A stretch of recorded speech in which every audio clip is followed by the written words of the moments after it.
Yesus giddu galeessa amantii. Humna maqaa kana keessa jiru warra hin beekneef garuu dhagaa gufannaati. Si'a meeqaan oolee waan hin oolamnerraa baay'een araara keen kun har'a gaheera. Harmeen isaa baay'ee kadhatuu fi baay'ee nama kadhannaati harmeen. Barbaachisaa birayyuu darbee baay'ee murteessaadha. Biqilaa jaalalli qabee beekaa. Kutaa 9-10 wal bira teenyee baranne. Ilaalchati gaa'elaaf qabdu maal fakkaatati? Baay'een sheegaa waan baay'eedha. Nama kadhataati. Faarfannaa nan barreessa utuu hin taane naaf dhufaa naaf kennama. Faarfadheedhuma nuuf arga. Mee muuxannoo kennu godheedha. Ammaaf kanan asirratti ifa gochuu hin barbaanne piraayiveesii kootii hojii qaba. Yeroo faarfattoota kana gargaartu garuu hammam filatta? Moo namni hundumtuu si waameef gatii si beekeef dhaqxee gargaarta? Namootuma mee seexanni addunyaadhuma faarfannaa ittiin loluudhaaf faarfattoota godhus jiru dee yaadaani. Utuu waa'ee koo amala koo kana eenyummaa koo kana namni baree waa'ee koo kana namni baree waan jettu qabdaa? Dudduubii keenya utuu qoratamee gurraachi tokko hin dhibu. Namatu hin beeku malee. Gaabbii qabdaa biqoo. Faarfataa jabaa ta'eenii ittiin birrii akkasii argadha. Or raajii guddaa akkasii ta'eenii ittiin makiina akkasii bitadha jettanii hin dhufina.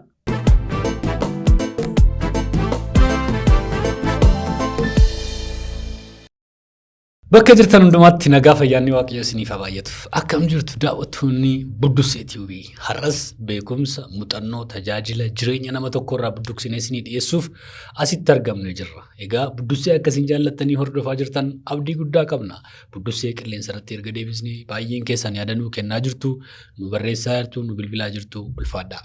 Ammallee namoonni dhuga ba'umsa gaariin qaba, muuxannoo gaariin qaba kan namoonni irraa baratan jettan yoo jiraatan wanta amanamaadha amansiisaadha taanaan dhaggeeffannee dubbisnee namootaaf hin dhiyeessinaa nu barreessaa nu bilbilaa. Egaa har'as akkuma yeroo kaanii keessummaa tokko qabadhe isiniif dhiyaadheera. Keessummaa koo isiniif dhiyeessuu koo dura garuu an har'as ispoonsaroota qaba. Ni jalqaba akkuma beektan Leensii Cuukkoodha. Kanneen cuukkoo barbaadan dhandhamuu barbaadan kunooti bilbiltanii dhandhamuu dandeessu. Bakka isin jettan hundumaatti isiniif ergiti. Inni kaan immoo Odaa Elektirooniksiidha. Mee isaaniinis nu galateeffadha. Barri bara dorgommiiti. Bara fiigichaa. Adeemsaaf kallattii addunyaa beekuuf ammoo teeknooloojii fayyadamuun filannoo osoo hin taane dirqama ta'ee jira. Meeshaalee teeknooloojii sadarkaa qaroominni addunyaa irra ga'een oomishamanitti fayyadamuun addunyaa to'achuuf beekuu akkanumas hojii keessan ariifachiisuu yoo barbaadan ammoo Odaa Elektirooniksiin ani jiraa isiniin jedha. Bilbila iPhoneii, Samsungii dhiyeenya oomishame akkanumas kanneen biroo laaptooppii gosa hundaa dhaabbileef dhuunfaattis yoo barbaadan Odaa Elektirooniksiin Boolee gamoo waldaa misooma Oromiyaa darbii tokkoffaarra nu bira kottaa malee hunduu jiraa isiniin jedha. Odeeffannoo dabalataa yoo barbaadan Duwwaa 91143 jedhaatii nu bilbila yookaan TikTokii, Telegiraamii, Feesbuukii akkanumas weebsaayitii keenya Odaa Elektirooniks jechuun daawwadha. Odaa Elektirooniks meeshaalee teeknooloojii qulqullina qabaniif. Keessummaa koo wajjin wal isin barsiisa. Keessummaan koo har'a mana baay'ee keessanii jira. Baay'ee keessanii wajjin wal argeera. Tarii yeroo yaaddan bantanii faarfannaa isaarraa gashitu. Faarfataa dargaggeessa ola deemaa jaallatamaa dhaabbii tolees hafuurattis foonettis yeroo kana bakka hundumaatti waaqayyo ayyaana isaa baay'isee tajaajilaa jiru tokko wajjin jira. Biqilaa Kabbadaa. Baga nagaan dhufte. Baga nagaan na eegdee gammeeku. Faarfataa jechuun ni seelaadha. Siyyooma akkansi barisitti moo? Namoota baay'ee haala garaagaraa keessatti baratan ture. Yeroo sana na yaadadhaa televezyiinii moo waan hojjedha. Faarfannaa anatu dabarsa ture. Saatalaayitii irratti sagantaa kutaa tamsaasaatiin hojjedhan ture. Innaan faarfannaa tokkotu dhufee faarfannaa kana dabarsiinaan jedhani. Yeroo hundumaan ilaaltaa faarfannaan kun maalittaa hin madaalta. Akka carraa faarfannaa sana gaafa dhaggeeffadhu faarfannaa keeti. Asaffaan immoo hiriyaa kooti isatu piroodiisii godhe faarfannaa sana. Raajaa Dingataa wajjin hojjettan.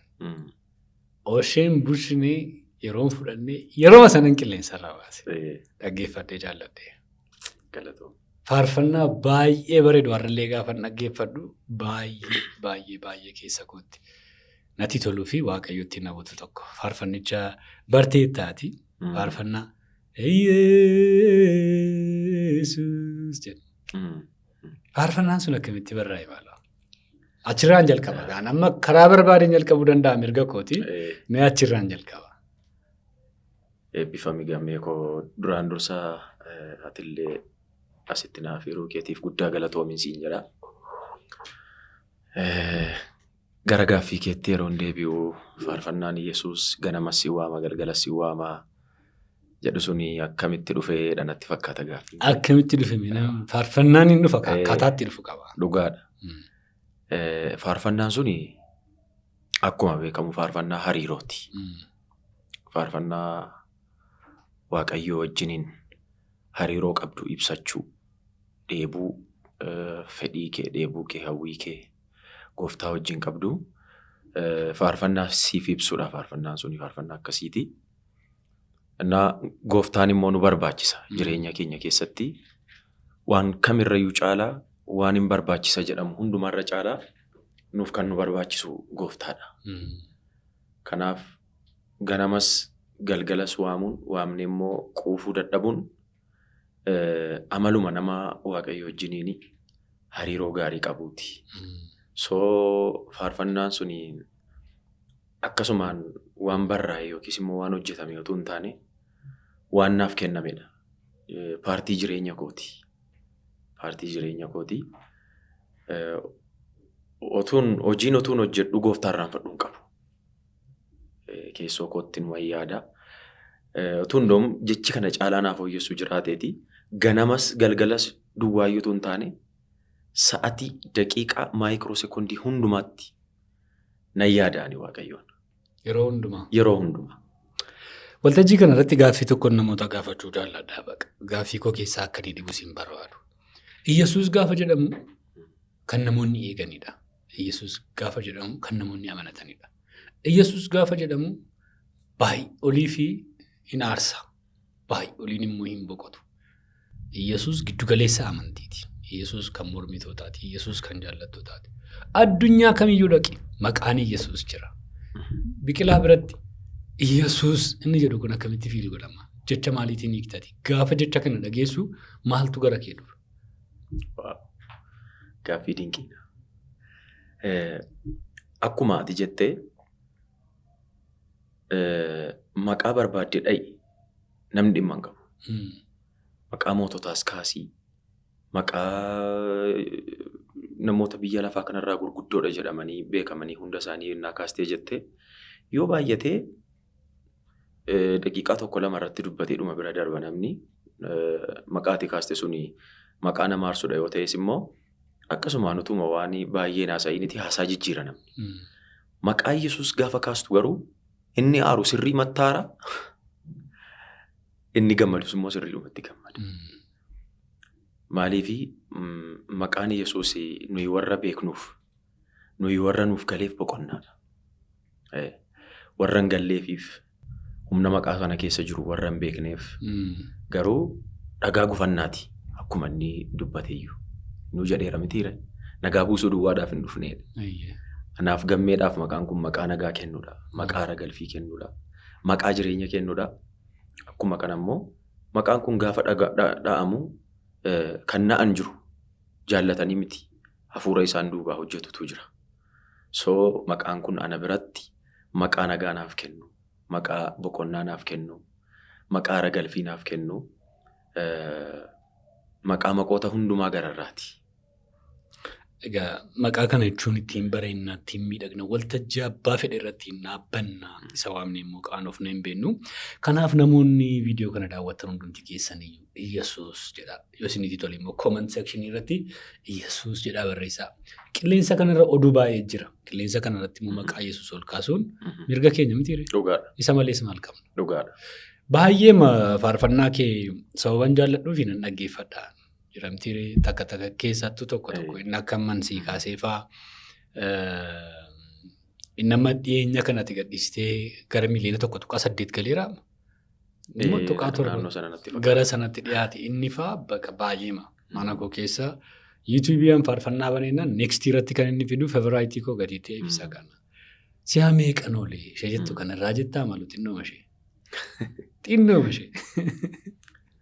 Fayyisuu kee akkan dhugaa bahu akkan dhugaa ba'u na gargaaruu kee akkan ragaa ta'u akkan ragaa ta'u si'a meeqaan oolee waan hin oolamnerraa baay'ina araara keen kun har'a gaheera. Yoon itti fufee immoo hin dhaabu waan ta'eef. Dhugaadha. Gartuu sana wajjin ijoollee sana wajjin faarfannaawwan baay'ee nama dhaggeeffatamu Justin irraanfatamu. Haalota irratti hundaa'u yeroo xinnoo tokkoof akkas ta'a. Akkamiin fudhattaati faarfannaa ishee kana baruun barbaadamee ijoollee si booddee jirantu gatii jiranii fi mee muuxannoo kennu godhee dara. Eegamme. Tinqore. Gaaffii ma lafee gaafatta garuu gaaffii ati gaafattu barbaachisaadha waan ta'eef deebisuun dirqamadha. Faarfannaa akkamitti fudhattaa kan jedhu isuma silaattan si deebisa gaa waa'ee hariiroo. Yeroo baay'ee faarfannaan ani faarfadhu gara kanaatti gara intimeesii waaqayyoo wajjin hariiroo qabaachuu kanatti faarfannoota baay'atanidha. Tokko sagalee waaqayyoo nan dubbisa. Wangeela nan dubbisa. Egaa akkasitti dubbachuun gaariillee miti malee egaa immoo dhalootaaf barumsa ta'a waan ta'eef dubbachuun dirqama waaqayyoonis nan kadhadha. Macaafa qulqulluu nan dubbisaa waaqayyoon nan kadhadha. Macaafa qulqulluu garuu gaafan dubbisu faarfannaa caafuudhaafan dubbisa miti. Jireenya koof waan barbaachisuuf ittiin jiraachuudhaaf ittiin ba'ee ittiin galuudhaaf paartii jireenya koo waan ta'eef sagalee waaqayyoo nan dubbisa. Akkuma namni bishaan dheebotu buddeena beela'u yeroo keessi koo sagalee waaqayyoo dheebotu jira. Akkuma kana yeroon kadhannaa dheebodhu qaba. Waaqayyoon nan kadhadhaa sagalee waaqayyoo nan dubbisaa. Egaa kana gidduu jiraatta taanaan immoo siin hojjechuun waaqayyoo immoo dirqama. Hin dhaggeeffatta taanaan wajjin dubbatta taanaan waaqayyoo siin hojjechuun fedha isaa ta'a jechuudha. Karaa kam immoo naan hojjeta anaan karaa faarfannaa naan hojjeta. So egaa kana gidduu taa'ee fakkeenyaaf amma xiksii tokko dubbiseera yoon ta'e. Battala sanatti faarfannaa naaf ta'uu dhiisuu danda'a. Garuu xiksii sana dubbisee jireenya kootiif waan fudhadheen itti fufaane deemsa koo. Yeroo ta'e tokko wantanii guyyaa sana nyaadhe sagalee waaqayyoo keessaa kutaan guyyaa sana nyaadhe suni daayijestii ta'eetu faarfannaa ta'ee dhufa.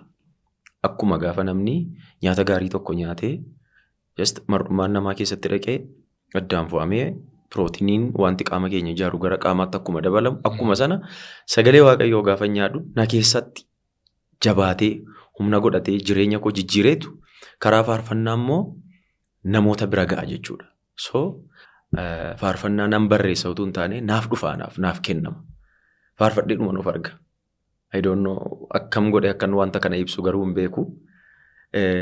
Ka'een faarfannaa akkasii hojjedha. Waan ati jettu annaan hubadha. Tarii namoonni si hubatu jedhee tayyaadha. Utuu hin barreessita ta'e nu keessatti naaf. Fakkeenyaaf faarfannaan kenni dura koo adeemee ni jedhu mana namoota baay'ee keessa jira. Bilbila namoota baay'ee irra jira. Iddoo baay'ee irra jira. Utuu faarfannaan kun hafuuraan miti ta'eeti badaadhuma isaan keessatti waan hafu natti hin fakkaatu. Kanaaf hafuura qulqulluudhaan gaafa guutamtu waaqayyoof yoo yeroo qabaattu egaa dhufuusaa naa mirkaneessiti anis isuma kanaan barbaada. Namoonni yeroo hundumaa mootummaa waaqayyoo keessa sagalee waaqayyoo keessa yoo jiraatan waamichatti waameef waaqayyoo hinuma laataaf. Namooti lallaban bakka hinuma fidaaf waaqayyo. Tuma isaan toora isaanii irra jiraniitu waan isaan barbaachisu fidaaf. Utuu dubbannu biqoo dhandhamteettaa cuukkoo kanati. Dhandhameera. Mee jedhame? Siin sodaadhe malee dabalachuu barbaadan ture. Maal attamitti? Siif dhiyaate barreera. Namoota ilaalan gojumaasiisuuf ilaalamma akka isaan ajajataniifi. Raagashime. Dhugaa. Baay'ee mi'aa. Baay'ee mi'aami? Bata. Dhageessaniittu hin sobu. Nama waaqayyooti mucaan kun. Baay'ee mi'aa dhugaa. Warra jechuu barbaada jechuu danda'u. Biqoo gogaa. Faarfannaa keetu baay'ee of jajuuf miti yookaan immoo beekaa sobeessii jajuuf miti. iddoon inni biratti qabuun siif ibsee namoonni kan biraa ilaalcha mataa isaanii yaada mataa isaanii qabaachuu danda'u. Yaadota garaagaraa kaasni immoo walii wajjin dubbanname. Oolmaa kee guyyaa guyyaa maal fakkaata biqilaa? Oolmaan kee jiramtii ganamii kee guyyaan kee akkamii kan kee? Ani egaa akkuma ati beektu tajaajilaadha. Oolmaa kee jechuun karaa biraa oolmaa tajaajilaadha kanatti na gaafachaa jirti. Gabaabsee dhuman siif ibsaa. Oolmaan koo ganamaa yeroo tokko yeroon tajaajila qabu bariidhumaan nan hirribaa ka'a. Bariidhaan illee yeroo hundumaa nan ka'a. Manaan baasiin jechuu kooti.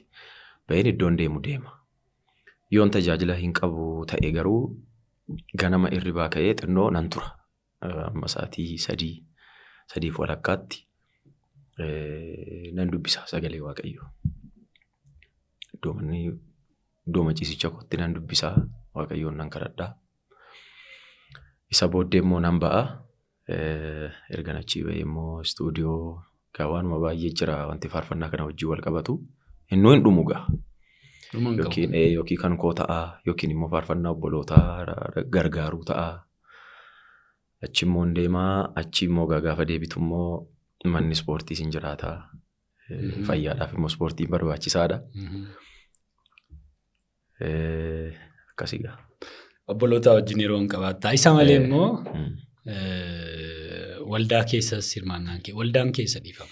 Waldaan koo Miraab Masarata Kiristoos Addis Ababaa jedhama gaafa Amaariñaadhaan.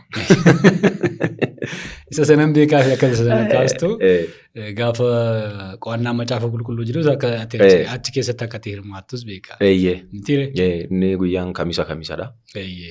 Guyyoota kee keessaa inni kunis jira. Addatti garuu yeroo kadhannaa qabdaa?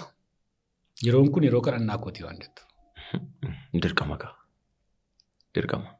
Tajaajila ammataatitti. Kun jiraachuun namaan bishaan hin dhugdaa akka jechuuti kun. Tajaajilaa tokkoon addatti yeroo kadhannaa qabdaa, yeroo macaafa qulqulluu dubbisuu qabdaa jedhanii gaafachuun lubbu qabeessa tokkoon bishaan hin dhugdaa, buddeena nyaattaa jedhanii akka gaafachuuti. Waan kan biraa gatiin dhageeffansii kaasee.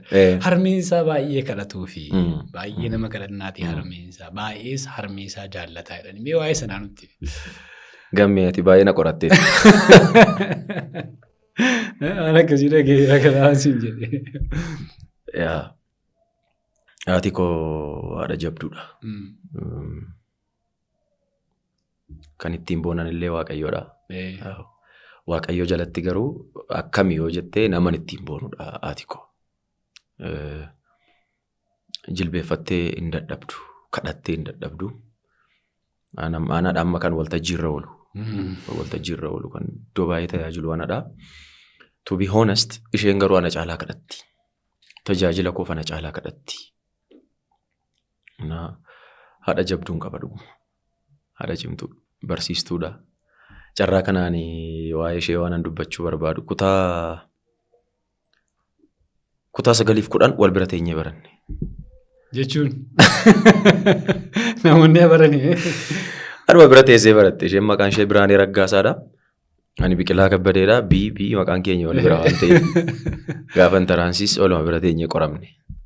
Amaariffaa yeroo keenya gaa Amaariffaa jira. Amaariñaa isheerraan hojjedhe asumaan hin citii baasa. Bara dargii barata waan ta'eef afaan sirriitti dandeessi Amaariffaa. Okay, barumsa dhiisanii gidduutti heerumaniitu achi booddee barumsatti deebi'an. Sana booddee baratanii amma barsiistuu ta'anii hojjetaa jiru? Amma barsiistuudha. Akkasi. Baay'ee namatti tola. Kan biraa waa'ee isaanii maal nutti himta maaloo? Waa'een ishee egaa waan baay'eedha. Nama kadhataatii akkuma kanas immoo baay'ee nu qixaaxxi. Haati keenya ijoollee guddisuu irratti baay'ee fakkeenyadha jedhamtee beekamti. Nama baay'eedha. Ijoollummaa keenyaa kaasee nuyi nan dhagaa akka ijoollee Biraanee gaafa jedhamu bakkeedha. Nu jajuu, nutti uwwisuu, nu nyaachisuu, nu obaasuu irrayyuu kan darbe hariiroo nuyi gooftaa wajjin hin qabnu kadhannaa keenya waan hundumaa keenya hordofti. Haadha jabduudha dhugaa. Jaalala qabdu ibsuufii dandeessa dhugaa. Otuu isheen haadha koo hin taane ta'eeti. I don't know nama akkamii akkan ta'u hin beeku. Carraa kanaan haadha koo baay'een si jaalladhaa. Iddoo kana ga'uu kootii fi Waaqayyoon taansee shoora guddaa taphatteettaa baay'een si jaalladhaa. akka namaatti immoo nama gatii kee baasu naa godhu. Obboloota meeqa qabda beekoon mee? Obboloota 3 ana wajjin 4 nuyi. 4. Okay, guddinni kee maal fakkaata? Xinnoo ishee nutti himtaa? Guddinni koo ani kanan dhaladhe yaa'u Wallagga Bahaa Giddaa Ayyaanaadha. Giddaa Ayyaanaa biyya jedhamutti an dhaladhe. Achii ba'ee yeroo umuriin koo barnootaaf ga'u immoo Kamisee Baatii biyya jedhamuun deeme. Abbaa kootu achitti qacarame. Achiin deeme. Kutaa 1 kaasee amma kutaa 7 achitti an baradhe. Kutaa 8 kaasee amma kutaa 12 ammoo gara Giddaa Ayyaanaatti deebinee achitti an barnoota koo xumure. Achi gara yuunivarsiitiin dhufee gara Amboo yuunivarsiitii. Kanaaf guddinni kee Kamisee fi Giddaa Ayyaanaatti gidduudha jechuudha. Waan baay'ee qabda. Amboo sitti dabali. Amboon immoo yuunivarsiitii asitti baratteedha. Egaa kana maaliifan kaasaa namoonni yeroo tokko ilaalchuma kee dhaggeeffatu malee eenyudhaatii diisipliinii akkamii keessatti guddatte maatii akkamii si guddisee nama akkamiiti isa jedhu akka baraniifi malee waan biraatiif miti. Lammaffaa immoo namni yeroo garaagaraatti yoo hordofee si dhaggeeffate malee waa'ee kee hin beeku. Namni isin yeroo baay'ee tajaajila isaa beektan akka kanatti isa fudhataniigaa nama akka kanaati. Waaqayyoof galanni haa ta'u. Egaa gaaffiin koo wal keessadha. Tariitii isa kana maaliif na gaafattee akkanaan hin jennetti dargaggeessa gatii taateef. Biqilaa jaalalli qabee beekaa? Baay'ee. Dhugaa. Jaalalli gooftaa?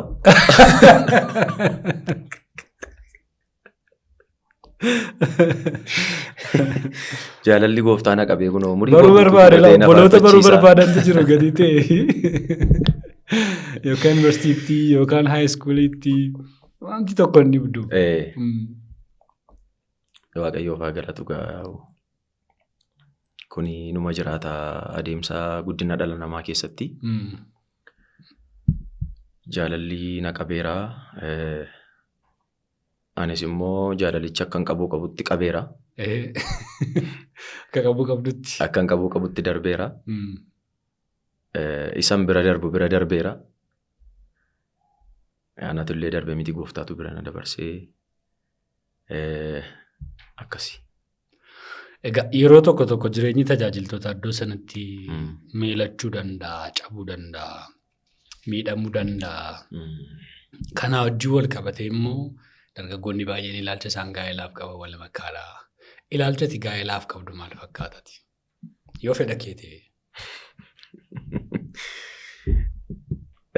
Waa'ee gaa'elaa irratti ilaalchaan gaa'elaaf qabullee kana siin jechuu hin danda'u garuu maaliif ani gaa'elatti hin seenne waan ta'eedhaafi. Garuu barbaachisummaa gaa'elaatti baay'ee namana.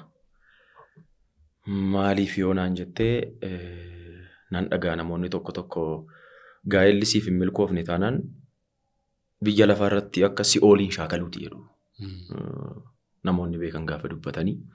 So gaa'ela gaarii utuu hin qabaadhe gaa'ela milkaa'aatu waaqayyo naaf kenne gaaffiin jedhu kadhata koo yeroo hundumaati.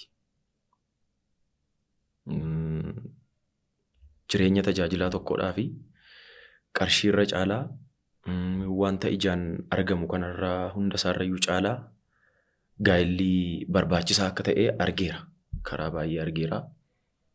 So tajaajilaadhaafi gaa'elli gaariin barbaachisaa birayyuu darbee baay'ee murteessaadha gamme.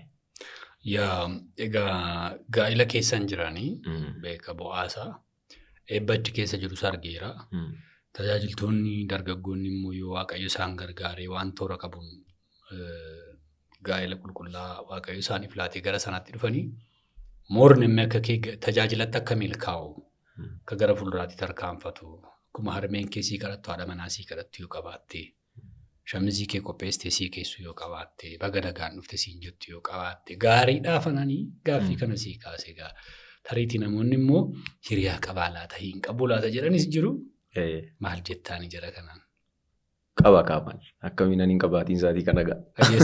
Dhageessaniitti warri yaada qabdanii hiriyaa qaba. Yoo waaqayyo jedhe immoo yeroo waaqayyo jedhetti gara gaa'elaatti hin sokkaa.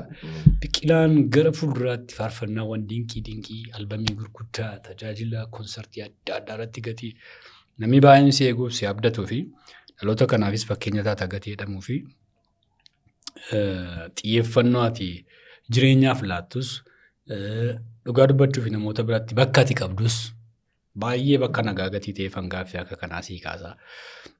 Piikoon ammaaf tajaajilaadha. Isa kanaan alatti hojii kan biraa hojjechuu yookaan immoo ogummaa baratteen mootummaa biyya tajaajiluu yaada qabdaa? Dhugaa dubbachuudhaa fi ogummaan baradheenii almost iddoo lama hojii hojjechuudhaaf jalqabeen ture. Garuu isa kanatu na mo'e. Al tokko Waaqayyoo yeroo hojii isaa sitti baay'isu akkas karaa baatu gaafa dhabdu hiika biraan qabu kun ofii kee naa kenni jechuudha. Amma namoonni tokko nan arga. Tajaajiluma biizii isaan godhuun qaban. Ifin otuudhuma waltajjiin biizii isaan godhuu jiraateeyyuu ergaa biizii isaan godhuun qaban. Garuu biizii ta'u. Eessa turte? Tajaajilan turedha. Mana ciisaa oola.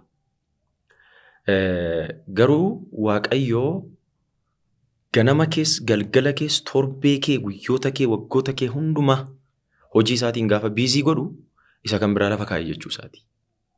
Ofii kee naa kenni jechuu isaati. Yaaleera. Isan baradheen yaaleera.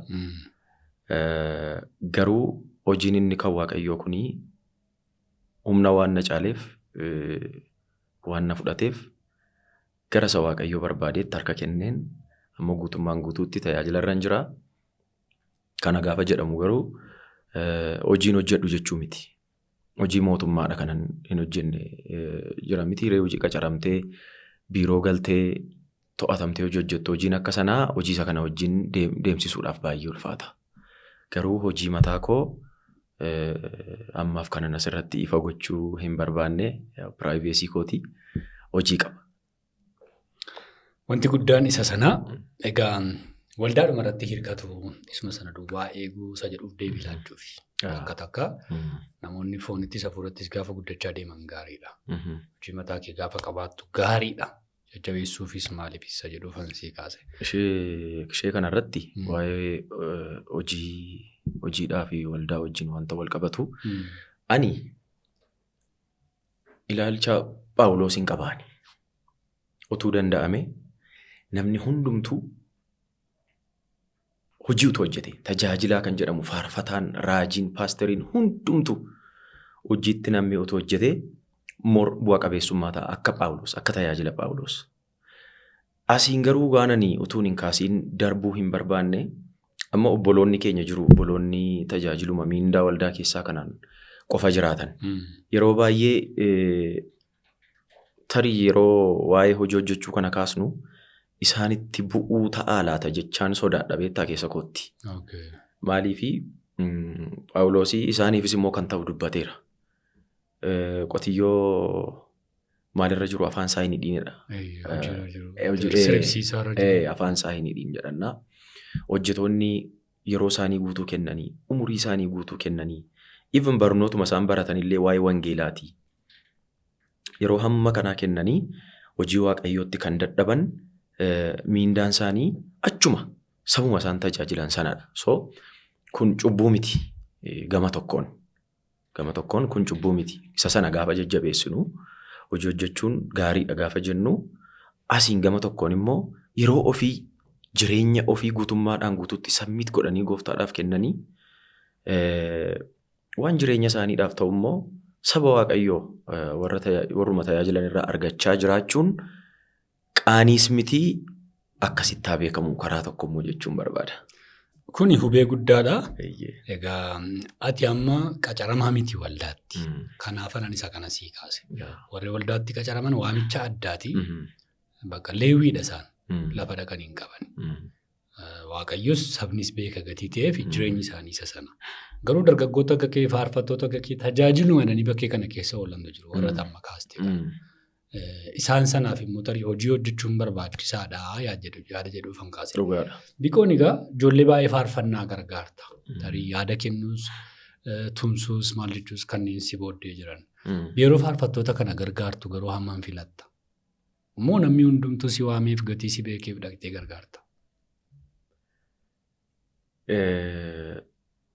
Dhugaa dubbachuudhaa fi yeroon jalqabaa faarfannaa gara faarfannaatti gara addunyaa faarfannaatti dhufee Waaqayyoos ergaa koo laphee namootaa keessaa kaa'ee ergan tajaajila kanaa seerumaan tajaajiluu jalqabeeti. Naannoo gara jalqabaa namni hundumtuu akka koo waan natti fakkaatuu fi bilbiluma diduu hin qabun ture. Garuu adeemsa keessa gaafan moor itti siqaa addunyaa faarfannaa kanatti siqaa gaafan deemu addunyaan faarfannaa buburreedha. Akkan yaade miti. Namoonni akkasumaan faarfannaa waan jaallataniif faarfatan jiru. Akkasumas immoo namoonni kennaa isaanii ta'ee faarfatan jiru. Dhiifama naa godhe akkas jechuu koof garuu karaa tokko immoo namoota uumamee seexanni addunyaadhuma faarfannaa ittiin loluudhaaf faarfattoota godhus jiru yaadaani.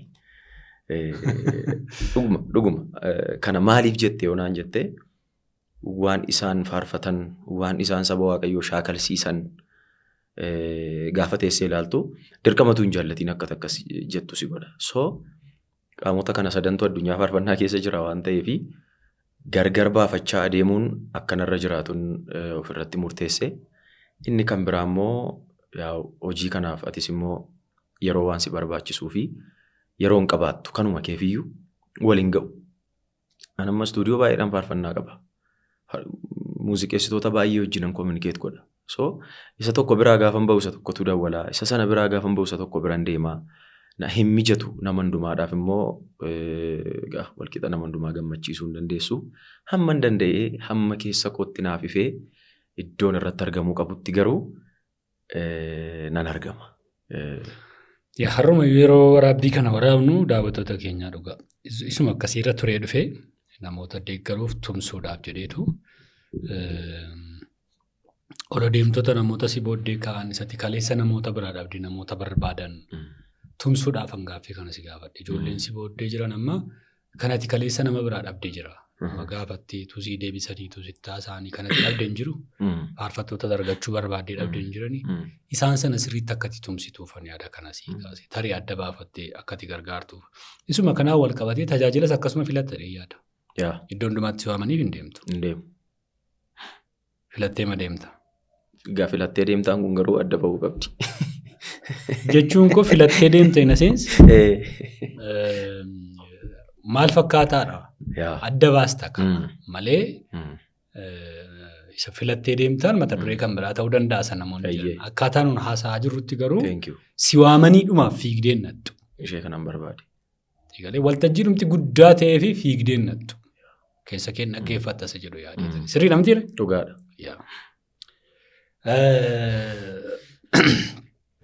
Egaa liqoon nama fakkeenya godhattu qabdaa jireenya kee keessatti tajaajila kee keessatti abaluu kun fakkeenya kooti akka abaluu ta'uu barbaada jireenya tajaajilaa faarfannaa keessatti namatti jettu akkuma kanammoo hiriyaa kilooziyaatti qabdu waan hundumaa wajjin mari'attu wajjin agarsiistu karaarra si buusuu si dheekkamu si gorsu qabdaa. Gaaffii guddaadha. Addunyaa faarfannaa keessatti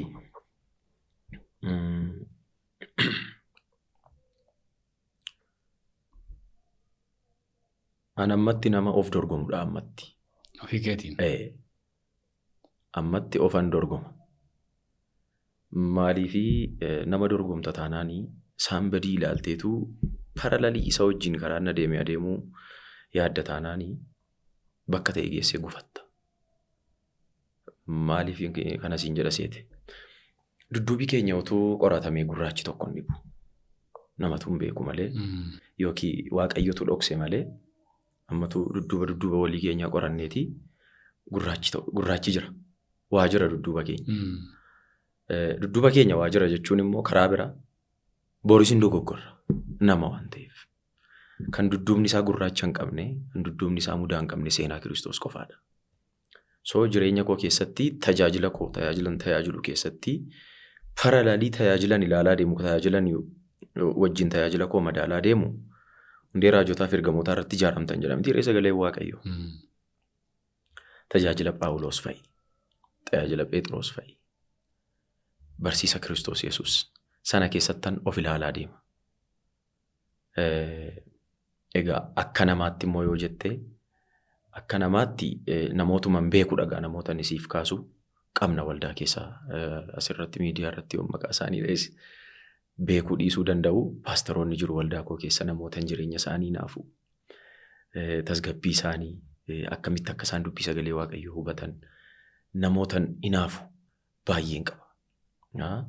Ammatti garuu dorgommiin koo mataa koo wajjin best versionii koo ta'uudhaafan gaafa hundumaa dorgoma malee saambadii ilaalee akkasaa ta'uudhaaf yookiis immoo iddoo namni ta'e tokko ga'uudhaaf waltajjii guddaa namni tokko irra dhaabate irra dhaabbachuudhaaf baay'isoo anaaf waltajjii guddaan bal'ina waltajjii sanaadhaa fi dheerina waltajjii sanaa diimlaayitii waltajjii sana bareecheetu hin taane anaaf waltajjii guddaan waltajjii isa guddaa ta'e Kiristoosiin guddisuudha. Waltajjii Kiristoos inni guddaan irratti guddatee mul'atudha anaaf waltajjii guddaani.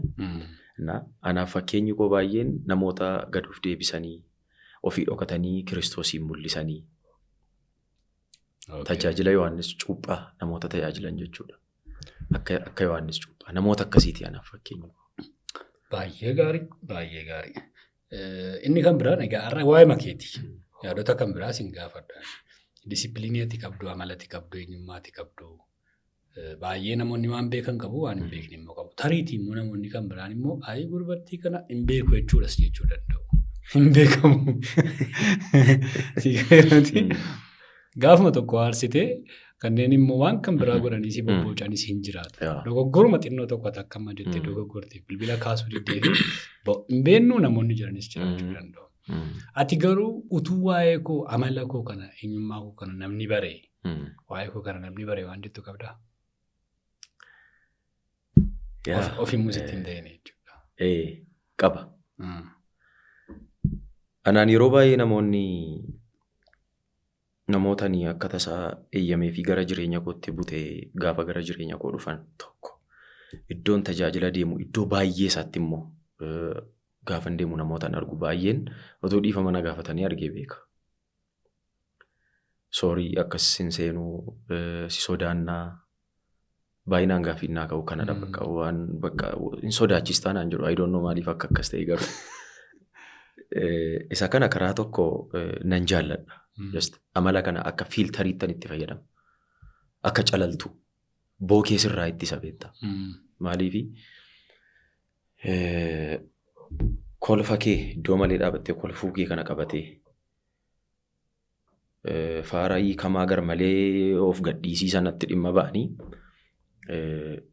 namooti tokko namoonni waa hin baasne jiru baay'isoo. Soorii akkas jechuuf garuu namoonni akkasii gara jireenya keetti dhufuu yaalu. So namoota akkasii sirraa ittisa siiriyeesii ta'uun.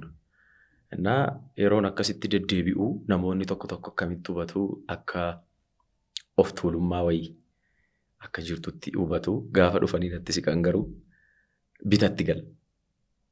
Biqilaa isan beeku miti, isan tilmaamu miti kan naan jedhanii namoota hedduu guyyaa guyyaatti na mudachaa oola namni akkasii. Faallaa sanaati yaani nama natti siquufi. Garuu dhuguma sin beekani namoonni maaliif akkati baay'ee komeedii taatee, akkati baay'ee taphattoo, akkati baay'ee kolfitu namni beeku nama yaada. Mitiire? Dhugaadha. Atis immoo warra si beekan biratti malee warra kaan biratti xiqqoo tokko of qabda. Dhugaadha. Faarfataa tokko wajjin iddoo tokko deemtanii waa si mudateedha. Eenyu dalaata? Faarfataa ifaa wajjin. Mee mudannoo sana xinnoo tokko nu baarsi iddootti namoonni akolfanii. Maaltu si mudate? Ati kiiboordii taphachuu dhatteeraan jedhaniirus. Ifaa deessisaa. Ijoollummaa kootan yeroon kutaa sagal yeroon baradhu. Inni Naqamtee irraa feeramaa. Ani kiiboordistiidha. Kiiboordiin taphadhaaf. Egaa isa wajjin mudannoo baay'ee qabna garuu isa kaanii qofaa maxxansitti odeessa. Guyyaa tokko anaani miilumaan deemtanaan jedhan. Kiiboordistii waan ta'eefi homaatti hin fakkaattu kiiboordistiin. Miilumaan deemtaatinaan jedhanii miilaanan deeme. Asuma tuunaan jedhanii akka sa'aatii 4 moo sa'aatii 5 deemnee lafti lafti diinaan mana citaa wayii tokko karaa marraa arganne ta'ee beeku ta'ee hin beeku. Achuma nu seensisanii achi keessa bullee ifaan fa'aa karaa biraa fardaan dhaqan. Gaafa dhaqanii utaalchi ifaa addanatti ta'e beektaatti. Bargaanfatee akkasitti utaala.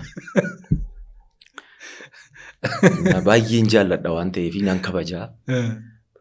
Bakka ifoo baay'eema yeroo dinqii dabarsinee faarfannaan kee sun immoo baay'ee bareeda jedheen faarfadhee fi jaallattee naan jedhee jedhee bakka galatoomi naan jedhee sochiin kees baay'ee namatti tolaan jedheen. Kaan akkas yeroo inni kolfa qabachuu dadhabe. Sochii maalii naan jedhee. Maal gaangeetu kana gidduu nama deessinaa inni akkasitti utaalaan naan jedhee. Kolfatti deebi'ee egaa. Ati tuu gaangee godhannatti fardaan natti ta'e akkas taataa jechuudha. Ankoollee gara kinan qabu nan dhaabadha waan ta'eef. Angaruu kan biraan dhagee lamaanuma keessan. Inni waafe gaariidha. Inni waafe gaariidha. Namoonni tu dhaga'anis natti tola yoo waafe somaa miti.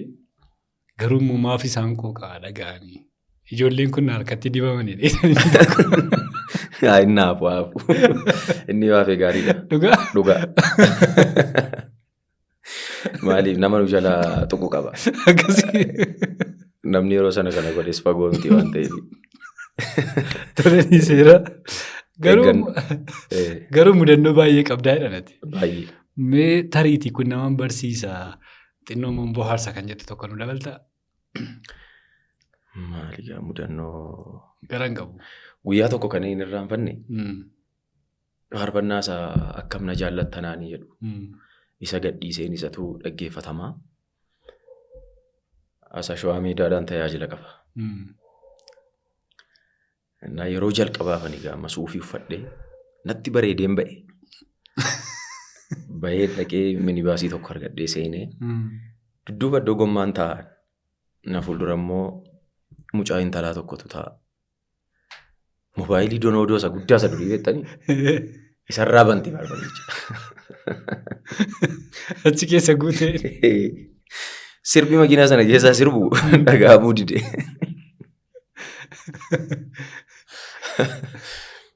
Jettee xaq gootee cuftee natti as naannofte.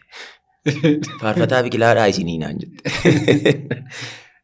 Anumaan jedheen dhugaa faarfannaan keessan baay'ee namatti tola naan jette. Ishii jedheen. Taa'e. Abattee mateessii utuma deemtuu xinnooma hin deemneem. Feestaal jechuun ishee qofaan yaadadha. Gaafa raddaatii irraa feestaalii fuudhee itti hiixachuu dhaqu miicameera kun. Hin jiru. Amma akkan hin dheekkamne faarfannaan koo sila baname. Reefuu intiroorra jira, biriijiirra jira gara quxuriitti hunda barree faarfannichi. Dhiifama naan jetti immoo baay'ee dagaddisiistee beektaa. Gubadhee bakka dhaqee Finfinnee ga'ee akkuma isaatti sooftiidhaan ofirraa tattaragadhee surree bal'aa tokko bitadheen irra keessaan jaakkeetti uffadhee tajaajilee galee. Surree isa sana ofirraa baase. Geeddartee jechuudha. Egaa faarfannaa keessin jaallatti mucaan rakkinas qabatti waan tokko gochuu hin dandeessu. Iddoo baay'eetti waan baay'eetu si mudata gatii ta'eef. Mee xinnoo tokko immoo waa'ee faarfannaa afaan Oromoo haasofna. Faarfannaan afaan Oromoo amma maal fakkaata? Akkamitti ilaalta? Dhuguma kabaja akka warra kaaniitti akka saba kaaniitti iddoo garaagaraa jira.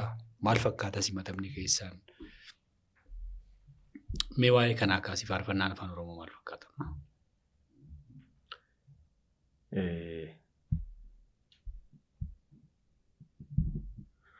Faarfannaan afaan Oromoo egaa isa kana namni ana caalaa faarfannaa afaan Oromoo keessatti seenaa baay'ee dabarsituu dubbatee illee natti tola garuu hammuman jiraadhee argeerraatii Waaqayyoof haa galatu. Ijoollummaa kootii kaasee ani faarfannaa afaan Oromoo hunda isaa dhaggeeffadheera jechuudha baadhes amma gurri koo danda'u dhaggeeffachaan dhufe waan ta'eef waan an dubbadhu hin dhabu. Faarfannaan afaan Oromoo at its finest level An akkasitti natti mul'ata. Namoonni kompleenii garaagaraa dhiyeessan jiraachuu malu. Garuu ani akka kootti ofii kootti dabalee miti. Ofii koo faarfattoota afaan Oromootti of dabaleetu hin taane oodiyensii ta'ee akkas gaafan taa'ee faarfannaa kana ilaalu sadarkaa gaariirra jiran jedhaan akka nama sammuu fayyaa namni sammuu fayyaa qabu tokkos kana numatti walii gala. Madaallii maaliidhaan madaaltinaan jechuu dandeessa? Madaalliin ittiin madaalee inni jalqabaa sagalee Waaqayyooti. Sagalee Waaqayyootiin gaafan faarfannaa keessumaa faarfannaa sadarkaa faarfannaan afaan Oromoo amma irra ga'eeru gaafan ilaalu faarfannaan afaan Oromoo amma ba'aa jiru baay'eensaa illee jechuudha baadhee irra jireessaan faarfannaa Kiristoosiin ibsudha. Sochiinsaa shawaa ta'uu danda'a, reegee ta'uu danda'a, walzii ta'uu danda'a isatti hin dhufu. Garuu ergaansaa jechoonni faarfannaa sana keessa jiran wanta amma jedhamaa jiru. Faarfannaa gaafa jedhamu wanta qilleensi kun jedhaa jiru yoo itti gurra qabdee dhaggeeffattee waa'ee Kiristoos haasa'a. Waa'ee Kiristoosii kan inni haasa'u. So nuyi namoota haa turuuti hafuurri qulqulluun inni Kiristoos ol ba'ee amma gara biyya lafaatti nuuf erge kun yoo hojiinsaa biyya lafaarratti dubbii Kiristoos yeroo biyya lafaarra deddeebi'aa ture barsiisaa ture keessaa fuudhee nu yaadachiisuudha mitiire. Kana hojiinsaa. So nuyi waldaan kiristiyaanaa immoo gaheen keenya Kiristoosiin isa hafuurri qulqulluun nu keessaa jedhu hafuurri qulqulluun dubbatu Kiristoosiin baasnee dhaloota kanatti dubbachuudha. So ani gamme gaafan taa'ee ilaalu amma faarfannaa obboloota koo baay'ee gaafan dhaggeeffadhu Kiristoostu keessaa urgaa. Hammi hubannaa namaa garaagara ta'uu danda'a. Hammi beekumsa namaa, hammi itti guddachuu namaa, hammi bilchaachuu namaa garaagara ta'uu danda'a. Garuu aggaammii dhaloota kanaa yoo ilaalte garuma Kiristoosittidha. So wanti faarfannaa afaan Oromoo ammaa irratti waan kompleenii godhu baay'ee. Just ani yaada keensi gaafadhee kompleenii ta'uu hin qabu. Dhugaadha wal'aansoo ammaa chaalenjii ammaa keessa darbanii faarfannaa amma hojjechuun iyyuu baay'ee akka isaan jajaman isaan godha. Yeroo qabatanii namoonni faarfattoota keessaa kanneen salphaadhumatti wantoota tokko isaaniif mijatu jiru. Kanneen farankaama qabaataniif hojjetanii jiru. Kanneen immoo ayyaanni Waaqayyoo irra jiraatee muuziqeessitoota biratti gatii baasanii iddoo garaagaraatti dadhabbii baay'eedhaan kanneen faarfannaa gadhiisan jiru. Waa'ee faarfannaa yoo kaasne haalatti faarfannaan jiru. Gadi fageenyaa yoo kaasne yeroo isaan ga'u bal'aadha. Kanneen yuutuubii ma yaadanii hojjetan jiru. Yuutuubii ma yaadanii kanneen hojjetan jiru. Beekamaadha jechuudha. Waldaa tokko yeroo ati hidhattu yuutuubii isaaniif kanneen pilaanii si godhanii si waaman jiru. Dhugaadha. Kun amma waanuma ifaa yeroo irra jiru waan ta'eefi waa'ee faarfannaa wajjin wal qabatee waan baay'eetu jira. Garuu haalatti faarfattoonni Oromoo jiran yeroo kanatti faarfannaan gitiin itti hojjetamaa jiru. Gaariidha jennee bira darbuu dandeenya. Kanaan wal qabatee faarfattoota keenyaaf dhaamtu qabda. Tariitii immoo namootaafis faarfattoota keenya kanaan tumsaa, kanaan gargaaraa, kanaan gorsaa waan jettu qabdaa? Gaafii mati sila kaastee wajjiniin wal qabataa. Simannaa ati sila jettee wajjinii walitti dhufa kun. Dhugaa dubbachuudhaaf ammatti gama tamma kaaste kanaani faarfannaa sooressa duwwaatu hojjeta jechuudhaaf amma yeroo muraasatu nu hafa. Maaliifi viidiyoo kwaalitii bareedaadhaan viidiyoo tokko waraabdee baasuudhaaf birrii 100,100, 150, 200 si gaafata. Stuudiyoo amma kana keessatti waraabdee faarfannaa tokko baasuudhaaf birrii 70,80 hamma 100 si gaafata. Gadi immoo baay'ee dirreetti gadi baay'ee yotte immoo hamma 150, 200 fixuu dandeessa. Egaa kun kanan jechaa jiru kan viidiyoodha. Stuudiyoo keessatti immoo jira akkuma kana. Isa muuziqeessuuf qofaatti kaffaltaa. Saaksifooniif qofaatti kaffaltaa. Bees gitaarii, liid gitaarii, ulullee tokko isaaf qofaatti kaffalta. Kana keessaa kan 5,000 gadiin hojjetamu hin jiru. 5,000, 4,000 amma doomii isaa 5,000 galeera natti fakkaata.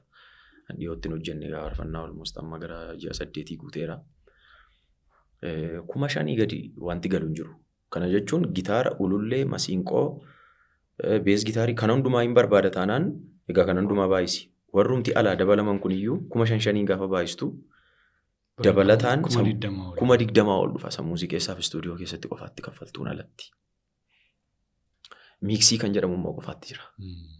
Wantootni amma jenne kun hundi isaanii faarfannaarra galanii miiksii gaariin argatu taanaan faarfannaan gurraan sin ba'u hin dhaggeeffattu. Faarfannaa hojjechuu jechuun akkuma amma gaafa ta'anii gurratti dhaggeeffatanii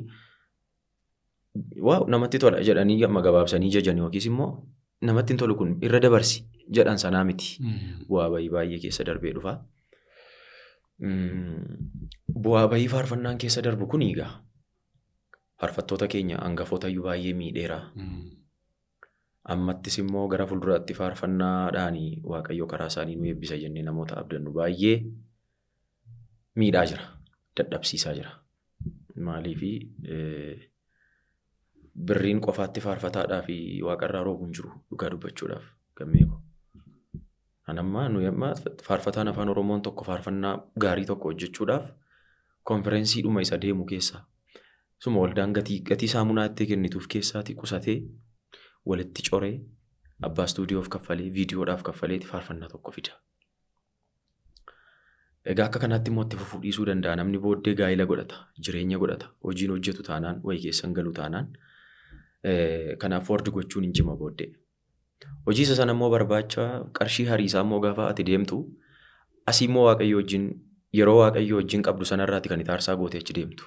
Akka duriin ta'u waan hundumtu. So gara faarfannaa dhabuutti deemta, gara dadhabuutti deemta. Carraa kanaan kanan dubbachuu barbaadu. Namoonni Waaqayyoo qarshii itti kennatee isaan biraa qabu.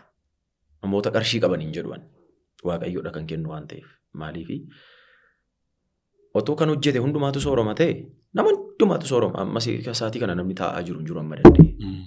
Garuu kan hojjete hundumtuu hin argatu, kan dafqee hundumtuu hin hammatu. So warri Waaqayyoo carraa keessan tolchee namoonni Waaqayyoo carraa keessan gaarii isiniif godhee dafqitanii waan gaarii argattan faarfattoota afaan Oromoo yoo gargaartan faarfataa gargaartan otoo hin taane faarfannaa afaan Oromoo gargaartan. Carraa kanaan kanan dubbachuu barbaadu. Kanaaf faarfannaa afaan Oromoo irratti kompleenii dhiyeessu faarfannaan akkas ta'e jajuudhaaf tuffachuu gidduu jiraachuurra waan ta'e tokkommoo kontiribiyuut utuu godhame. Fakkeenyaaf amma anuma qoon fakkeenya sii fudhadha fagoon dhaqu. Yeroon faarfannaa haaraa tokko gadhiisuu gamme. Abeeta. Bakka ulfaataadha. Waan an torbee irraa deebi'ee istuudiyoo dhaqu natti fakkaata. Waan namni jedhee waadaa siif galu. By the way, carraa kanaan birrii muraasa argannaan wanti natti mul'atu birrii sanaan dhaqee uffata bituu, caammaa bituu waan ta'e godhachuu miti. Faarfannaa koo tokkotu sammuu keessa na dhufa. Isa fuudhii istuudiyoo dhaqinaan jira sammuu koo keessa. Birriin tokko harka koo galu faarfannaa yaadaan birrii sana baaddee.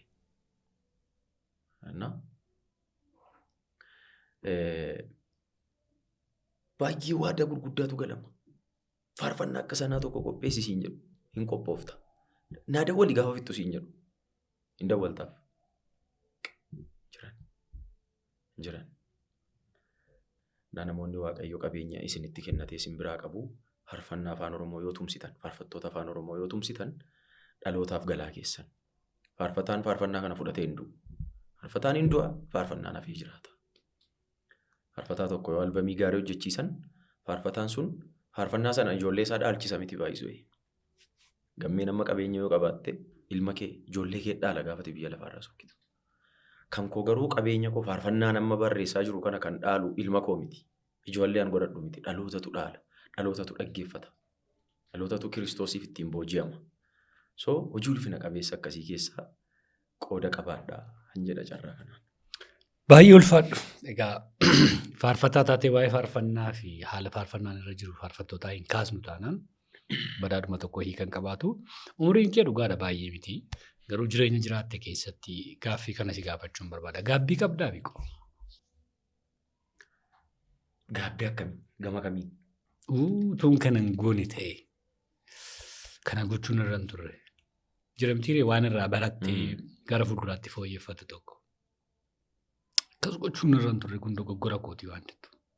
Waan itti gaabbitu jechuudha. Egaa akka kootti gamme gaabbiin hin jiru taanaan guddinni hin jiru. Hin guddanne jechuudha namni tokko. Yookiin immoo gaabbiin hin jiru taanaan namni sun gaafa dhalatu gahaadhuma ta'ee dhalate jechuudha karaa biraa. Cimaadhumadha bakka namni sun gaafa dhalatu. Turtii kana keessa turtii umuriidhaan biyya lafarra jiraate keessa amma namni giraajuwaalii dabalaa sammuunsaa bilchaachaa deema mitiire. Hin qabu jechuudha namni kun. Namni waan gaabbu hin qabne sammuunsaa gaafuma dhalatu beekaadha. Nama guddaa dhalatee akka jechuuti. Waan baay'een qaba waan hin qabu. Waan baay'een qaba. Irraa baratteettas. Tole. Jireenya koo keessatti bagan kana godhee murtoo kana bagan murteesse waan jettu qabda? Dhaga'uu dandeenya? Tole. Waan hundumaa lafa kaa'ee waamicha kanaaf harka laachuu. Bagan godhee. Gaabbiin qabdu isatti. Gaafa hundumaa otuun har'a du'e nan gammada. Tole. Inni kan biraan utuun dhimma kanarratti nama dhiifama gaafadhe. Balleesseera isa kanarratti dogoggora akkasii dogoggoreera. Namas gaddisiiseera tuun dhiifama gaafadhe waan jettu jira yookaan nama argitee dhiifama gaafachuu barbaaddee immoo dhabdee qabda.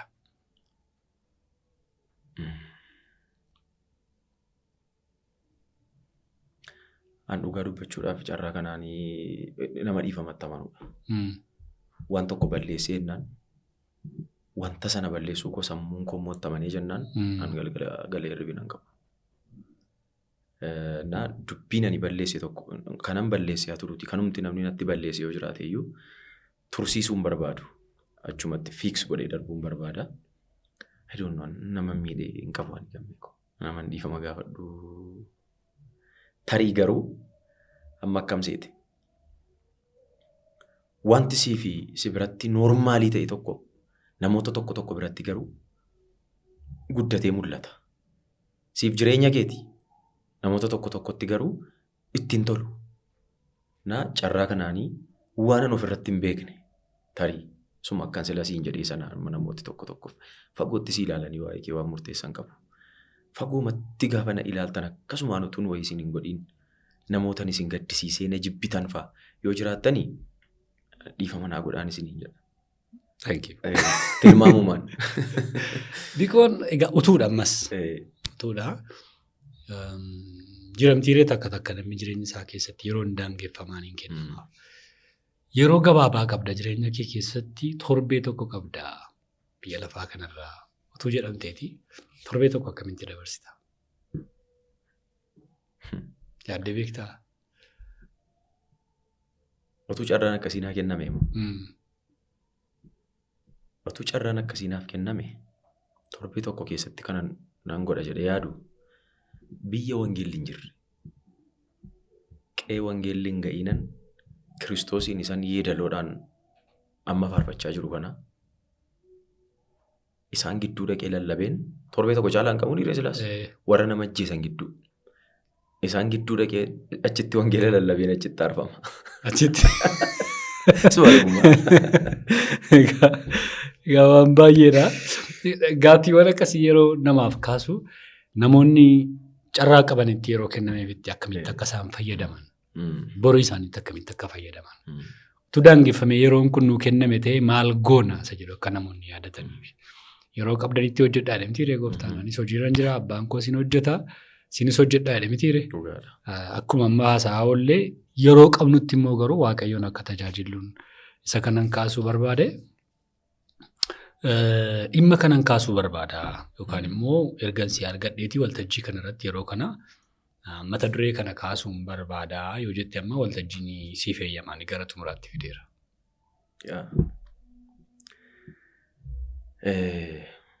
Waan ani kaasuu barbaadu dhaamsa sadhumaati moo?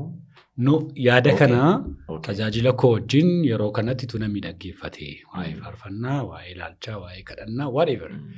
erga waltajjii kana argadhe garuu ati nama waaqayyooti gadi taatee fi ergaa kanatu hin dabarfadhe yoo jettee.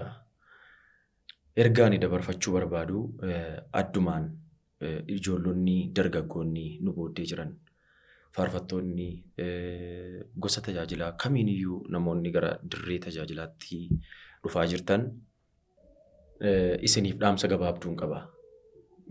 Dhaamsi gabaabduun ani qabu kuni addunyaa tajaajilaa jechuun akkuma maqaasaa addunyaa tajaajilaati. Namooti baay'een kan gowwoomanii addunyaa tajaajilaa kana akka addunyaa tajaajilamuutti godhatanii fudhachuudhaan umuriin tajaajila namoota baay'ee gabaabbate. Baay'een isaanii ayyaana dhaban, baay'een ergaa dhaban. So gara addunyaa tajaajilaatti gaafa dhuftanii isa waaqayyoof hojjettan, isa waaqayyoof ergamtan namarraan eeggatina. Gatiin keessan waaqayyo irraati. Dadhabbii baay'ee qabaachuu danda'a, bu'aa bayii qabaachuu danda'a. Wanta baay'eetti gatii kaffaluu dandeessu garuu gatiin keessan harka waaqayyo irra jira. So har'a keessan ilaaltanii, mudannoo har'a sin mudatu ilaaltanii, rakkina keessan irraa ilaaltanii waaqayyo irratti hin gungumiina. Addunyaa tajaajilaa kanas immoo addunyaadhuma ittiin bu'aa argachuu akkuma fakkeenyaaf namni barate tokko baradheen dooktarii ta'ee iddoo akkasii ga'a. Baradhee injiinarii ta'een birrii akkasii argadha jedhu addunyaa tajaajilaa kana faarfataa jabaa ta'een ittiin birrii akkasii argadha. Or raajii guddaa akkasii ta'een ittiin makiina akkasii bitadha jettanii hin dhufina. Addunyaan tajaajilaa addunyaa keessatti ofii sooroman otoo hin taane addunyaa ofii hiyyeessa fakkaatanii baay'olii sooromsanidha. Hundee raajotaaf ergamootaa irratti ijaaramne. Kana jechuun guddinaan morma miti.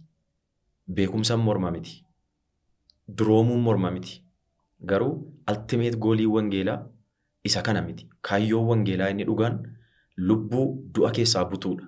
Lubbuu abidda bara baraa keessaa butuudha malee konkolaataa bitachuu, mana bitachuu warri kuni iyyaadatuyyu ta'uu danda'a waaqayyo warra kana. Warri kuni warra nuyi ofii keenyaan iyyuu hojjennee fidachuu dandeenyudha. Jalloonni iyyuu godhachaa oolu kana. Namnuu hatee bitachaa oola isa kana. Garuu waamichi kun waamicha ulfina qabeessaati. Waamicha lubbuu booji'u. So waaqayyo gaafa waltajjii irra nu dhaabu lubbuu nutti amaneeti. Waaqayyo lubbuu namatti amanuu jechuun wanta salphaa miti. Carraa kanaan kan isin beekuu qabdan. Waaqayyo lubbuu sitti amane jechuun ati achi baatee waan ati dubbatte namni ameen jedha. Waan ati barsiiste namni barreeffata. So kun hojii ulfina qabeessa. Hojii qophii guddaa barbaadu, hojii kadhannaa guddaa barbaadudha. Jabaadhaa. Kiristoos immoo deebi'ee dhufaan isiniin jedha. Thank you. Ulfaadhu. Egaa dhuma irratti waan tokko sii kaasuu barbaada. Faarfannaa kee hundumaa akka ati jaallattu beeka. Faarfannaa tokko xinnoo isheen hojjettaa daraa kee maal? Kan sitti tolu tokko xiqqoo ishee maaliif faarfataa waamee akkamitti gurbaan kun naan jedhu barra. Haaraa moo kan bahe keessa? Anamma faarfannaan jedhee gooftaa. Kan sitti tolu tokko kan keessa kee jiru tokko.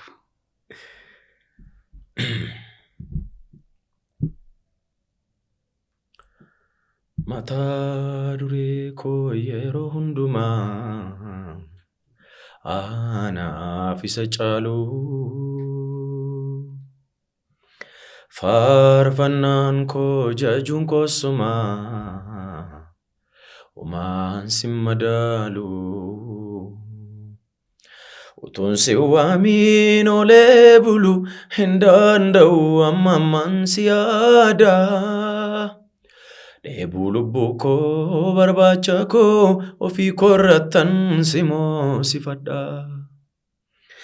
Utuun si waamiin olee bulu hin danda'u amman si yaada. Dheebuu lubbuu koo barbaacha koo mana korrattan si moosifadha. Kan bara bara koo Yesuus jireenya koo. Kan bara bara koo iddoo boqonnaa koo. Kan bara bara koo waan hundumaan guutuu. Kan baraa baraa koo karaa keenatti ni irratu. Waaqayyo si haa eebbisu. Ameen. Bikoo kolfadhu na kabajjee tole jettee yeroo kee muddamaarraa gara kana dhufteen wajjin haasaa bareedaa qabaachuu keetti nama namoo si tolee dhamtiire. Baay'ee. Yeroo gaarii qabaanne. Baay'ee gammee. Waaqayyo si haa eebbisu ulfaadhu. Yeroo dhiyootti faarsaa Yesuusiin faarsuu waan eegnu qabnaa laata?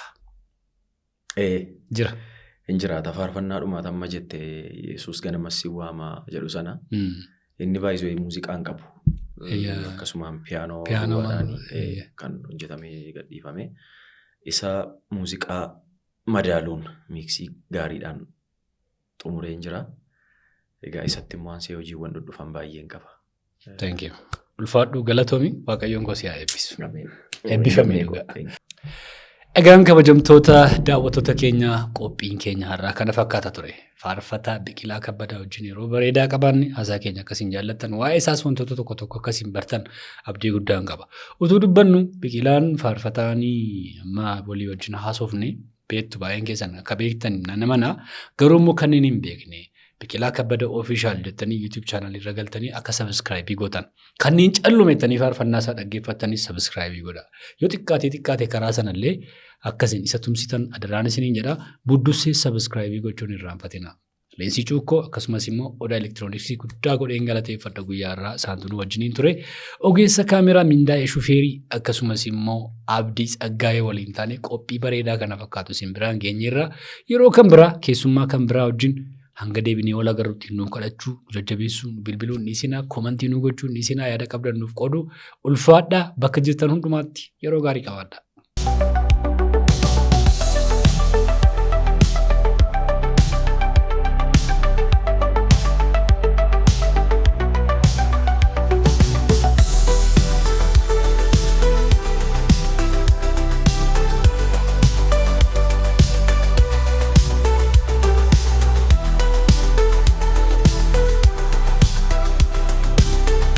Barri bara dorgommiiti. Bara fiigichaa. Adeemsaaf kallattii addunyaa beekuuf ammoo teeknooloojii fayyadamuun filannoo osoo hin taane dirqama ta'ee jira. Meeshaalee teeknooloojii sadarkaa qaroominni addunyaa irra ga'een oomishamanitti fayyadamuun addunyaa to'achuuf beekuu akkanumas hojii keessan ariifachiisuu yoo barbaadan ammoo Odaa Elektirooniksiin ani jiraa isiniin jedha. Bilbila iPhoneii, Samsungii dhiyeenya oomishame akkanumas kanneen biroo laaptooppii gosa hundaa dhaabbileef dhuunfaattis yoo barbaadan Odaa Elektirooniksiin Boolee gamoo waldaa misooma Oromiyaa darbii tokkoffaarra nu bira kottaa malee hunduu jiraa isiniin jedha.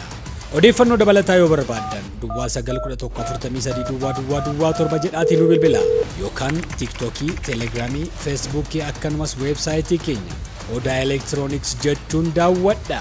Odaa Elektirooniks meeshaalee teeknooloojii qulqullina qabaniif